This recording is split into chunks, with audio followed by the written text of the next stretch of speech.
They say the walls of our hostel have ears. For the longest time, I thought it was just a metaphor. It wasn't until the incident last winter that I realized how literal that warning truly was. I arrived at St. Mary's College halfway through the semester. My transfer was last minute, and the only room available was at the end of the fourth-floor corridor in Dormitory C, a section of the hostel notorious for its long-standing vacancy. Room 404. The number itself felt ominous, but I didn't believe in superstitions. At least, not then. From the moment I set foot in the room, I felt a weight in the air, as though the walls were pressing in on me.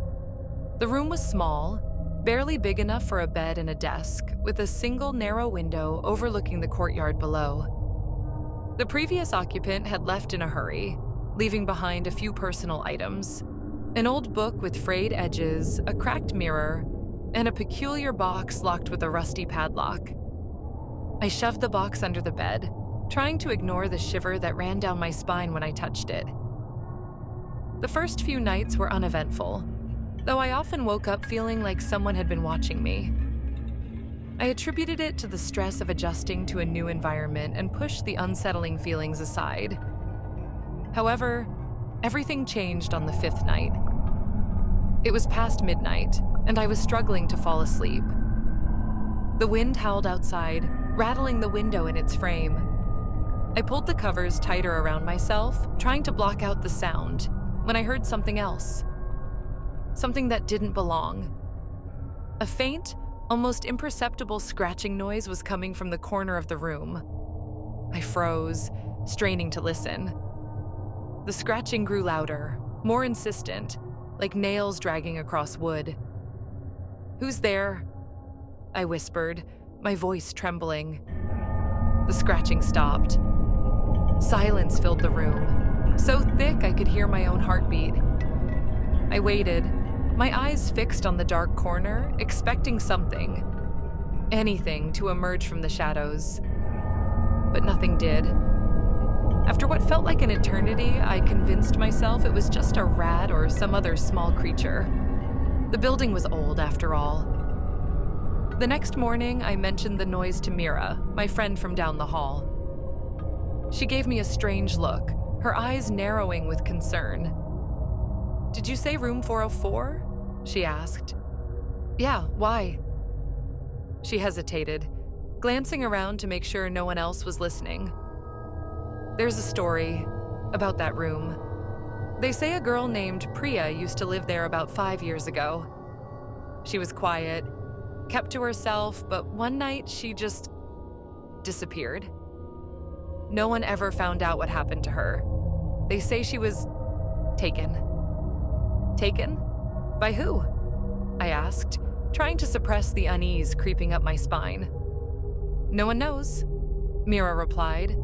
"Some say she was driven mad by something in that room. Others believe she left behind something cursed." I laughed it off, but the story stayed with me. That night, I locked my door and double-checked the window. I was determined to get a good night's sleep, but as soon as the lights went out, the scratching returned. This time louder, more aggressive. It seemed to be coming from beneath the bed. My heart raced as I reached for my phone, using its flashlight to scan the room. The beam landed on the box I had shoved under the bed. It was shaking. The padlock rattled violently as if something inside was desperately trying to get out. I wanted to run, to leave the room and never come back, but something compelled me to stay. Against my better judgment, I crawled out of bed and slowly approached the box. The closer I got, the more intense the rattling became. My hands shook as I reached for the lock.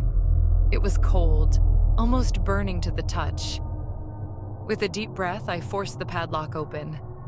The box lid flew open on its own, revealing a bundle of old yellowed letters tied with a red ribbon.